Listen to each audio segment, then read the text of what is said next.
If people don't trust you, they won't do business with you. And if people don't do business with you, guess what? You are going to be broke and you are going to die hungry. Be a man or woman of integrity. Say what you mean. Integrity simply means wholeness. One, it simply means who you are in public is who you are in private. So don't paint a picture in the public, right, while you are someone else in private. If you are not yet there, if you have not achieved success, don't paint a picture to the public that you are who you are not.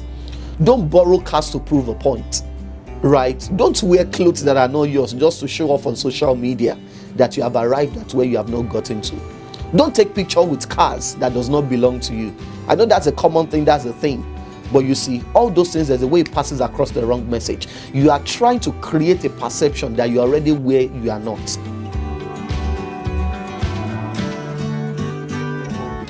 Hi, this is Akintola Samuel, and you're welcome to another episode of The Breakthrough Factory. Today I want to talk to you on the 7 decisions successful people make. You see, success is neither coincidental or accidental. It's a byproduct of quality decisions made over time. Your decisions and not your conditions is what determines your destiny. I remember reading the story some times ago about an alcoholic father who had, a set of twins. And years down the line, these twins turned out differently. One of the twins, turned out to be an alcoholic like his father, while the other twin turned out to be successful in his industry. And some journalists came to interview the twins separately, and they asked the one that turned out to be like his father, the alcoholic. They asked him, why is it you became an alcoholic like your father? He said, you know what?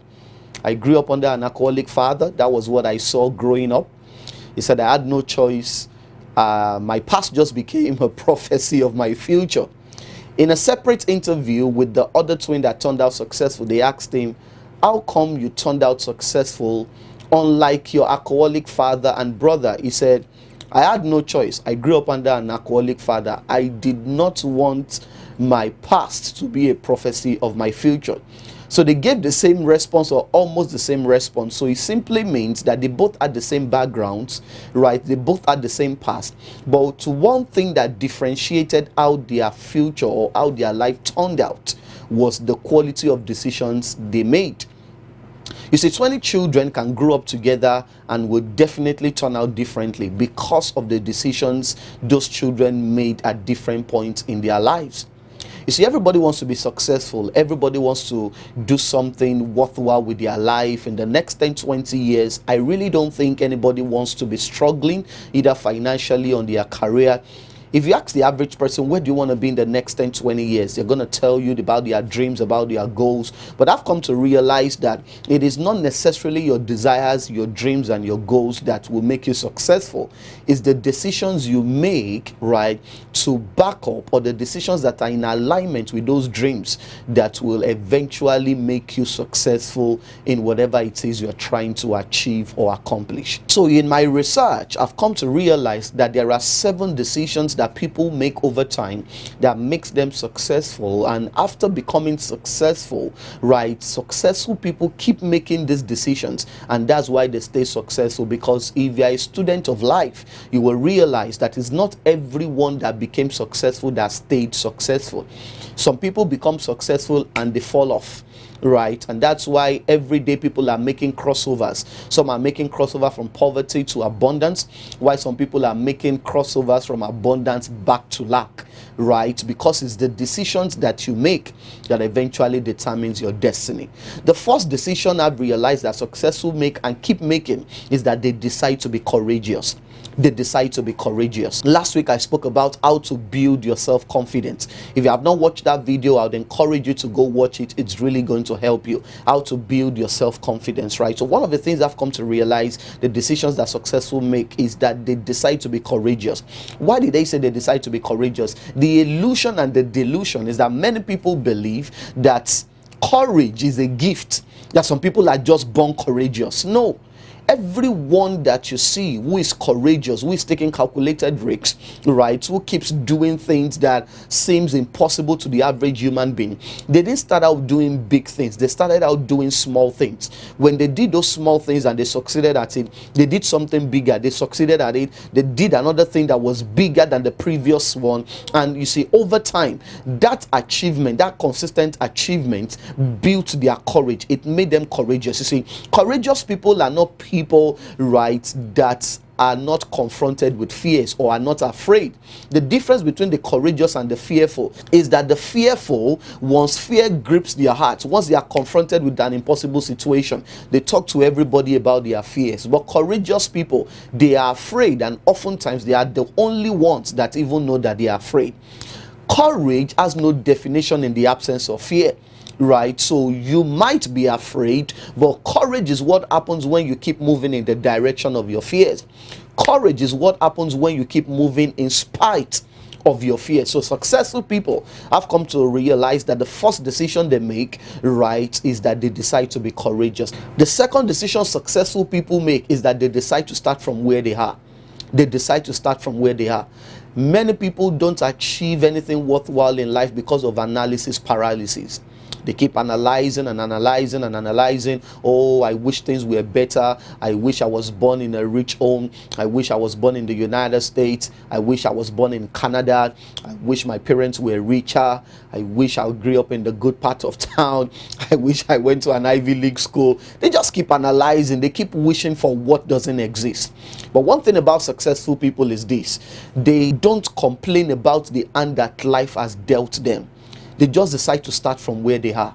In spite of the background they were born into, in spite of, the grades they graduated with from school, they just decide to start from where they are. Whether it's a place that looks good or not, they just decide to start from where they are. If they want to start a business, they start with what they have. If they want to start a career, they start with the job they can get. They just ensure they start from where they are.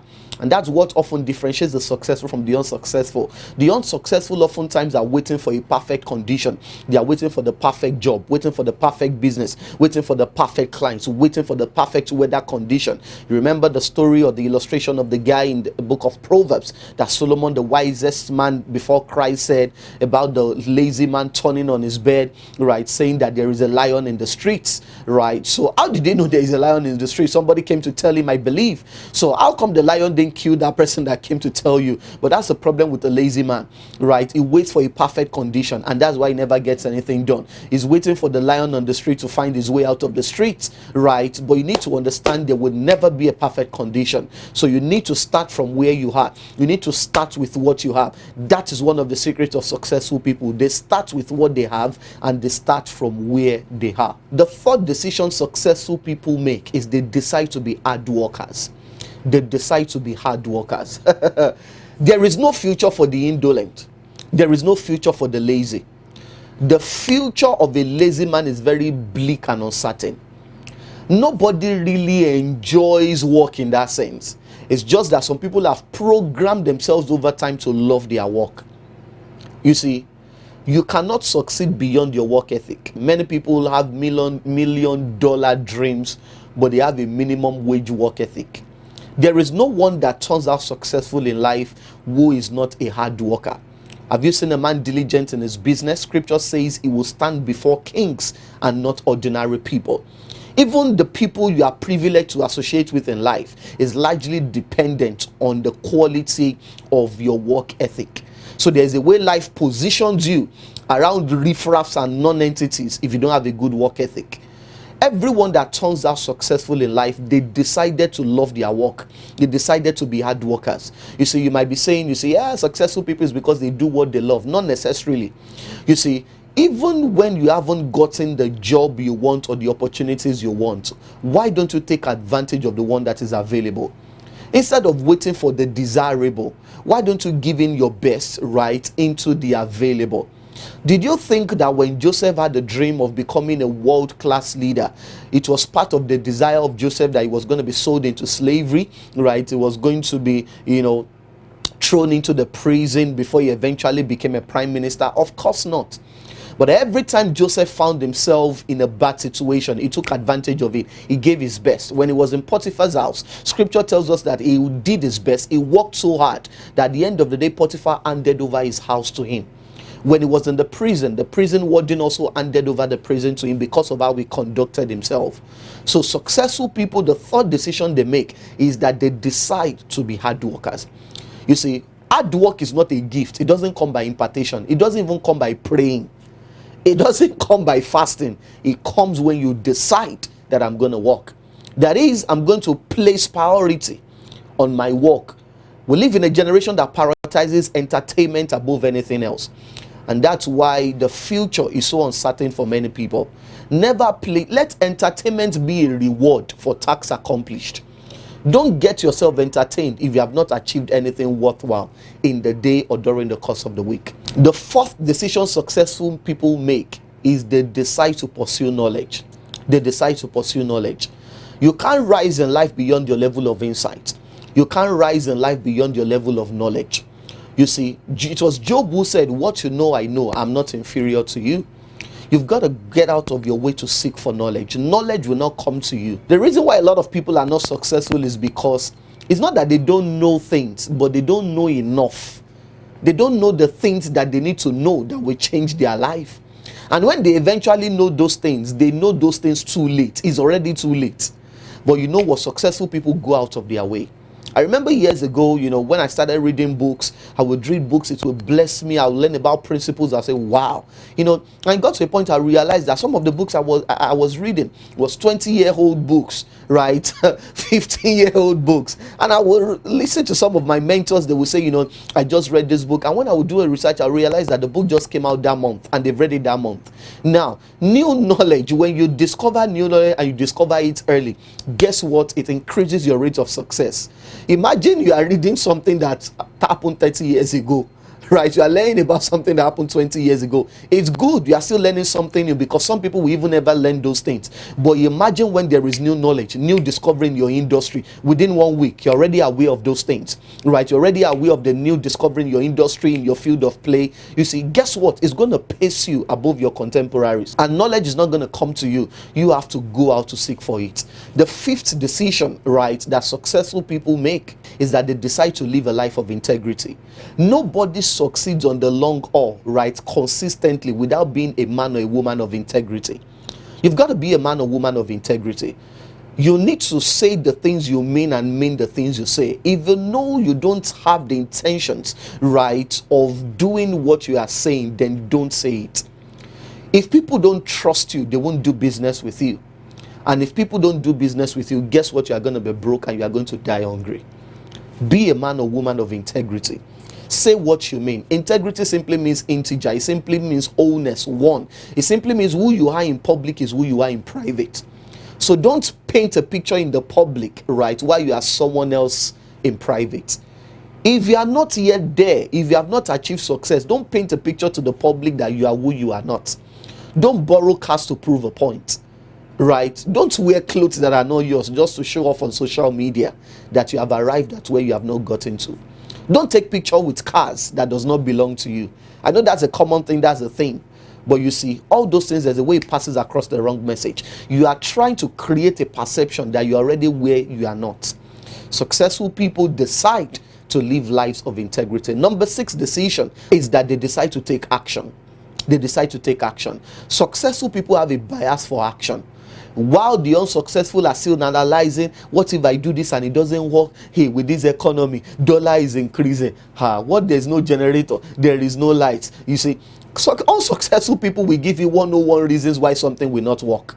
But you know one thing about successful people, all they need is one reason why something will work, and they take action. They take action. Always be on the move. The steps of a righteous man, they are ordered by the Lord, not a sitting down. It's steps. It simply means that for a righteous man to be led by the Spirit, he has to be in motion. Successful people decide to have a bias for action. So what have you done today in the direction of your dreams? What step have you taken for the fulfillment of that goal that you have set? And last but not the least is that successful people decide to pursue qualified mentors. They decide to pursue mentors. One of these days I'm going to do, maybe a 2 or 3 part teaching on how to, find a mentor and keep a mentor. But please understand this. There are certain people that have gone where you want to go. Some people have achieved the things you want to achieve. Wisdom says to reduce your learning curve, find out who those people are, consistently pursue them, maintain those relationships, right? So that you can reduce your journey to success. It is not the responsibility of mentors to pursue you. It is your responsibility to pursue them.